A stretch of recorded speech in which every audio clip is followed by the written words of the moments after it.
On a planet of 6 billion people, a select few possess a unique genius. Give George Widener any date in history, and he can tell you what day of the week it was. What day of the week is February 25th, 1993? 1993 is Thursday. Tommy McHugh was mysteriously awakened in middle life to a talent he never knew he had. It's hard for me to switch off the brain. I can't switch it off with sleep or rest. It's constantly thinking of ideas and creating. George and Tommy offer scientists a way into understanding the normally elusive workings of our own brains. Some scientists even believe that there are similar fragments of genius lurking within us all. I might have a way of tapping into these hidden skills, which I believe must be within us all. George Widener is on his way to New York's Columbia University to demonstrate his remarkable brain. My birthday is December 21st, 1975. 1975, though, that was a Sunday. This year it's going to be on Friday. 11 July 1980. 11th July, that was a Friday. In just seconds, George can calculate the day of the week for an unlimited range of dates. My birthday, 8th of April, in 8th of April. 5,372. 5,372. It's Wednesday. But you better celebrate it now, because we'll all be dead. At his home in Asheville, North Carolina, George works into the night, drawing elaborate calendars. I'm listing all the Mondays for the next 500 years, or the next 26,000 Mondays. Before bed, he reads not a novel, but printed sheets of population figures. This city is 68,889 people. The odd thing about Asheville is that if you subtract Harvey, Illinois, which is a flat 30,000, which is the only one I've seen like that, then you get the exact population of Burlington, Vermont, 38,889. 2470 and 7074. December 5th, 24,070. That's a Friday. Numbers follow George wherever he goes. 7074 is a Saturday. He finds comfort in them. Saturday. December 5th, 690 AD. It's a Monday. He considers them his friends.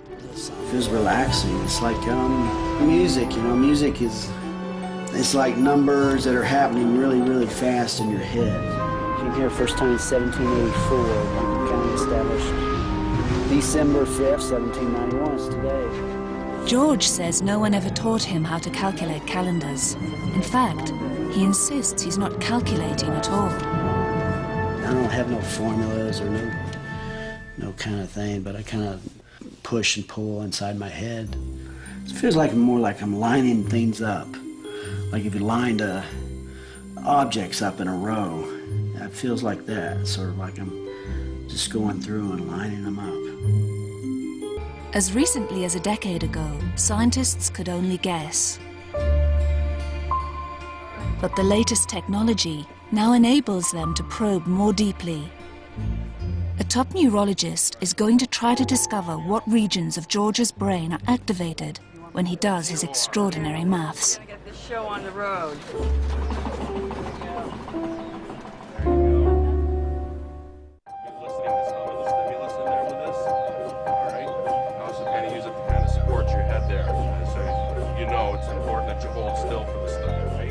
Most savants are too disabled to endure a brain scan, but George Widener is prepared to try. How you doing? Comfortable? Yeah. This is a special day for neurologist Joy Hirsch. Well, this is a very rare opportunity to look at the functional neural circuitry of a very talented individual. We really don't know very much about how special brains are wired. Hirsch will scan George's brain to see which regions are most active when he performs his unique calculations. That's about where you're going to be. right? She will present him with a new question every 4 seconds. Some he must read on a monitor.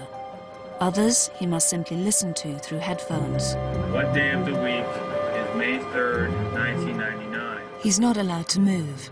He has to simply think his answers. What day of the week is April 15th, 1988? The experiment lasts an hour.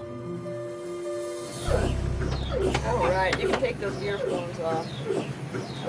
There. Yeah. All right, now just, get up slowly. Balance back. When he emerges, George seems to have a bit of a calculating hangover. I was thinking about Al Capone. On May 4th, they arrested him, or no, they sent him to prison in 1932, and today's the day he died. Wow. So, George, what I want to do is sort of take you on a tour of your brain. How's that? Good luck. Okay, here we I don't go. know. Here we go. We're interested in understanding the specific parts of your brain that are active when you do this wonderful skill you have. Incredibly, Hirsch discovers that George's brain, while structurally normal, is mysteriously ablaze with activity in unexpected areas when he's calculating dates. 3 of these areas are normally used to recognize words, shapes, and to initiate movement. I see activity in the motor areas, and you weren't moving at all in the scanner. You held absolutely still, and yet those parts of the brain were active when you were doing the task. Scientist Allan Snyder believes that our increased understanding of the savant brain turns conventional theories about creativity on their head. It's fascinating to me that music, mathematics, art are considered the pinnacle of human creativity, requiring high intelligence and dedicated practice, focus. But yet, is that true? Savants smash that. And so, if we can get an insight into how they do it, we have an insight into a mind, an insight into creativity. And the question is, why can't we all do it? Snyder has designed a controversial experiment to see if we can all do it. We're going to put magnetic pulses into your head. They're safe, and we're going to do that for about 15 minutes. Using a revolutionary technology, Snyder asserts that he can artificially turn on anyone's hidden potential by temporarily turning off part of their brain. Our transcranial magnetic stimulating equipment has been able to allow us to have the same skills that savants have. Snyder has recruited Micah Ray, a university student, to be his guinea pig. He has devised a series of tests that echo savant skills that he will administer to Mike before and after he stimulates his brain. First up is a drawing test. What we'd like you to do, Mike, is to draw from memory your version of a horse. And horse, and we'll give you about a minute. Okay.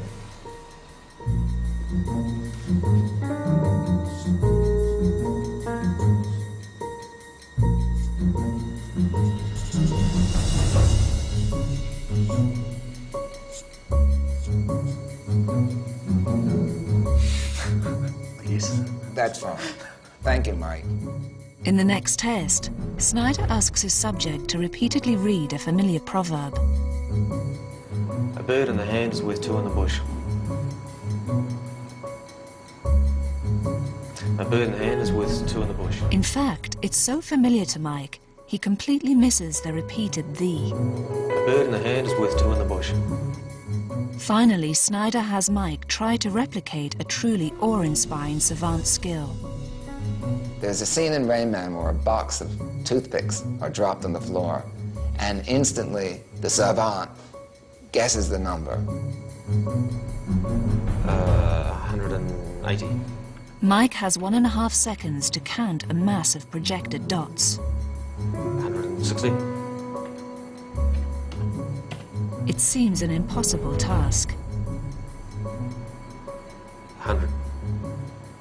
But But now Snyder is going to try to unleash his subject's inner savant. Now what we're going to do is we're going to put the magnet on your skull, just where we measured before. Okay. And let me tell you, it is very possible that you'll feel your teeth clenching together. What I suggest you do is you hold them tight. Okay. So, I'm just going to hold your head. Okay, now we're going to do this for 15 minutes. And I want you to try to hold still, don't move. That's why we have the chin rest. How do you feel? I feel fine. Well, you do feel the clenching. It actually feels like there's a, it's like a small pressure blow. Like a ballpoint point. Yeah, surprisingly. It's just ballpoint hammer, some people say. Yeah. Well, Mike, the good news is that you're participating in a truly frontier experiment.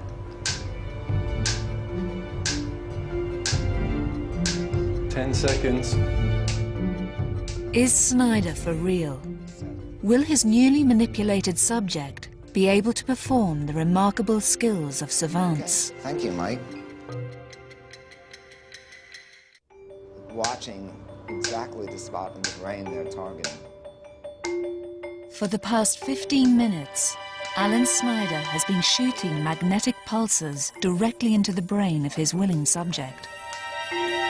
Okay, first of all, Mike, how do you feel? I feel pretty good, yeah. Okay, we're going to talk about that more later, but before we do, what I'd like you to do is participate again in the reading of the proverbs that you did before.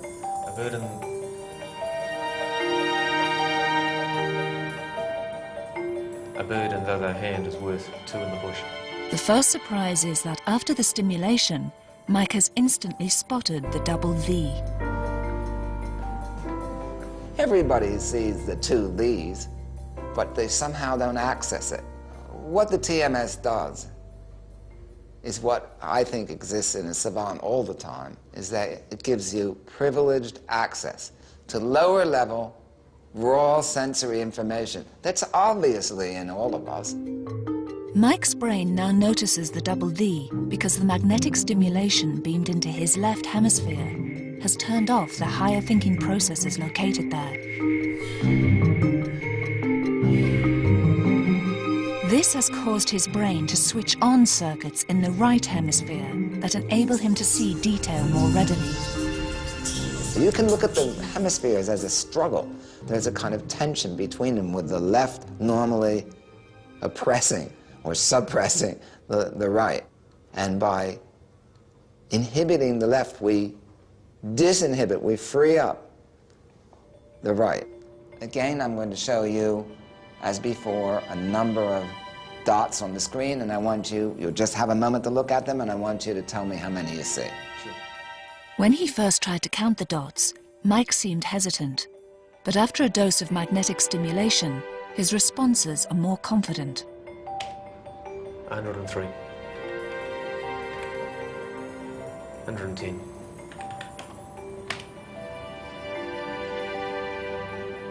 62. Okay, so before the transcranial magnetic stimulation, you got 2 out of 20. Right. Which is very typical. Yeah. That's about what most people get. But in your case, quite astonishingly, after TMS, you got 8 out of 20, which is better than our average. Excellent. And when Mike draws the horse, he seems to do it with a lot more flair. You seem to have a completely different schema, whereas before you concentrated on the bold outlines.